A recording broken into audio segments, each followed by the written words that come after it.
kesaksian akhir abad. Karya W.S. Rendra.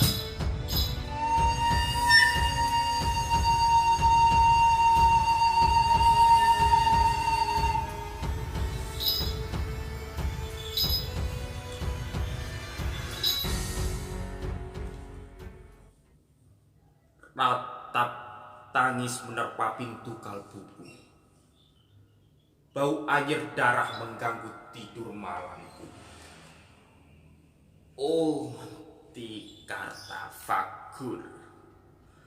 Oh, bau sungai Tohor yang kotor. Bagaimana aku akan bisa membaca keadaan ini? Di atas atap kesepian nalar pikiran yang dikalaukan oleh lampu-lampu kota yang bertengkar dengan malam. Aku menyerukan nama, wahai para luhur Nusantara. Oh Sanjaya,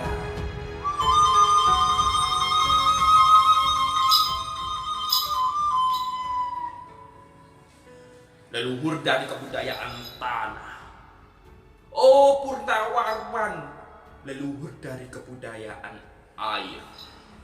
Kedua wangsamu telah mampu mempersekutukan budaya tanah dan air.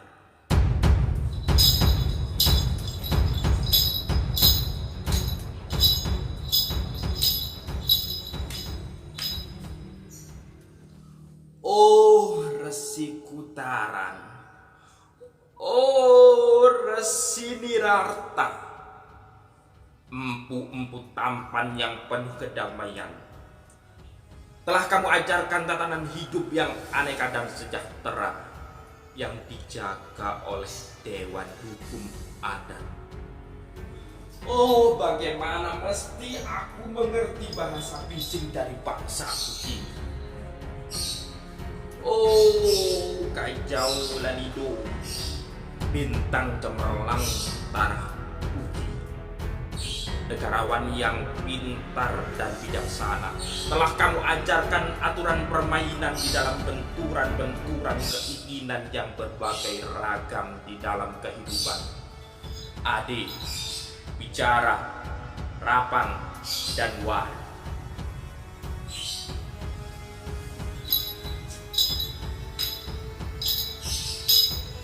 Oh, lihatlah wajah-wajah berdarah dan rahim yang diperkosa muncul dari puing-puing tatanan hidup yang porak-poranda. Kejahatan kasat mata tertawa tanpa pengadilan. Kekuasaan, kekerasan, perak, dan berdahak di atas bendera bangsa.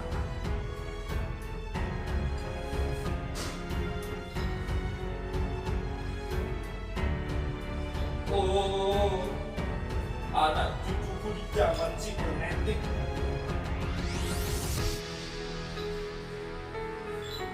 Bagaimana akan kalian baca prasasti dari zaman kami? Apakah kami akan mampu menjadi ilham kesimpulan? Ataukah kami justru menjadi sumber masalah di dalam kehidupan?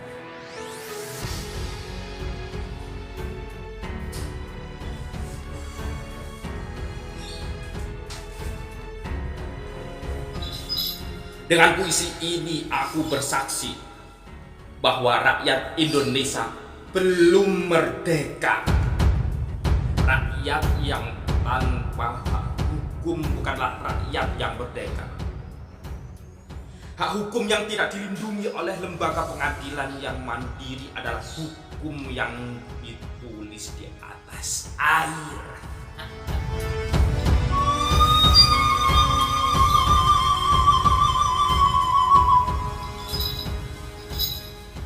Bagaimana rakyat bisa merdeka bila polisi menjadi aparat pemerintah dan tidak menjadi aparat hukum yang melindungi hak warga negara?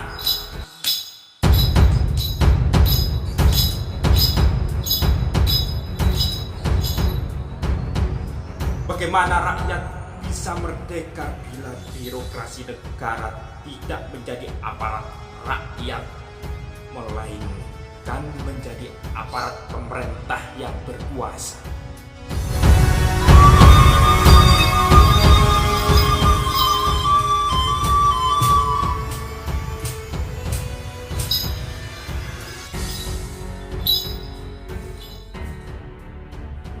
Bagaimana rakyat bisa merdeka bila hak pilih mereka dipasung?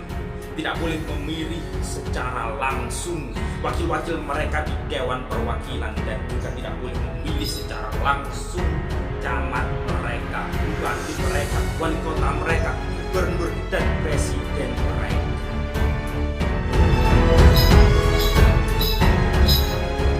Dan partai-partai politik menganggap rakyat hanya abdi partai yang dinamakan masa politik partai. Kawula partai atau hamba partai. Bagaimana rakyat bisa merdeka bila pemerintah melecehkan perdagangan antar daerah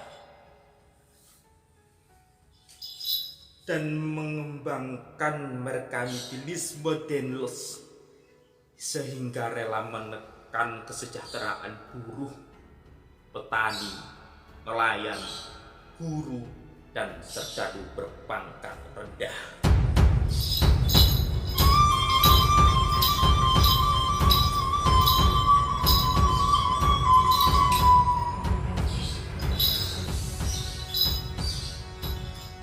Bagaimana rakyat bisa merdeka bila provinsi-provinsi sekedar menjadi tanah jajahan pemerintah? Tidak boleh mengatur ekonominya sendiri, tatanan hidup masyarakatnya sendiri, dan juga keamanannya sendiri. Ayam, serigala, macan, ataupun gajah, setiap orang juga ingin berdaulat di dalam rumah tangganya.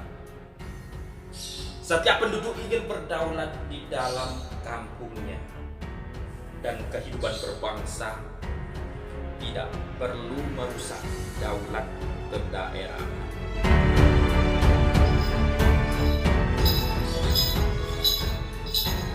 Hasrat berbangsa adalah naluri rakyat untuk menjadi ikatan daya cipta antar suku yang penuh keanekaan kehidupan dan memaklumkan wilayah pergaulan yang lebih luas untuk merdeka bersama.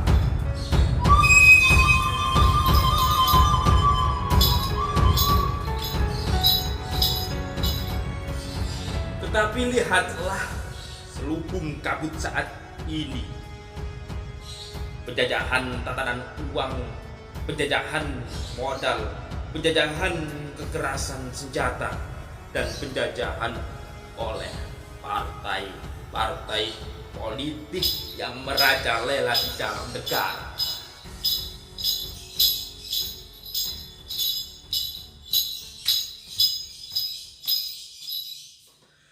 Dengan puisi ini aku bersaksi bahwa sampai saat puisi ini aku tanda tangani,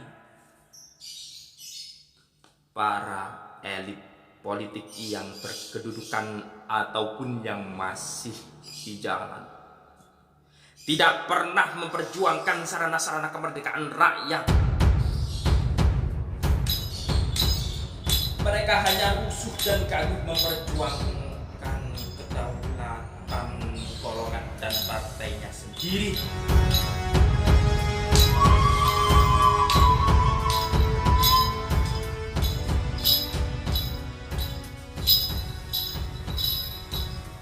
Mereka hanya bergulat untuk posisi sendiri. Mereka tidak peduli kepada posisi rakyat, tidak peduli pada posisi hukum, posisi polisi, ataupun posisi birokrasi.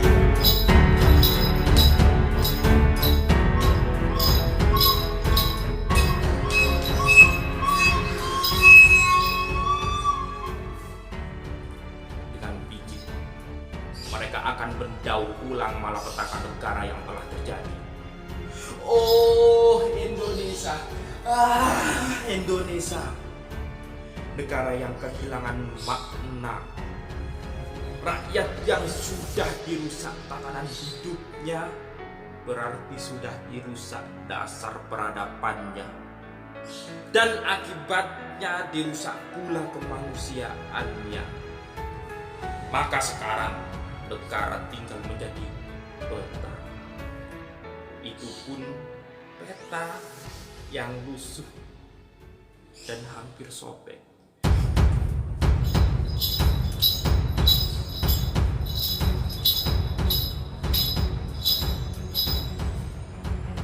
Pendangkalan kehidupan bangsa telah terjadi. Tatanan nilai rancu, dusta, pencurian, penjarahan, dan kekerasan halal. Manusia sekedar semak belukar yang gampang dikacau dan dibakar. Paket-paket pikiran yang murah dijajakan, penalaran yang salah mendorong rakyat terpecah belah.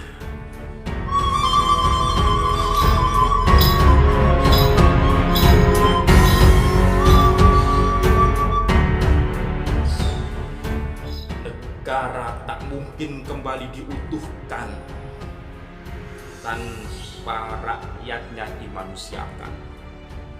Dan manusia tak mungkin menjadi manusia tanpa dihidupkan hati nuraninya.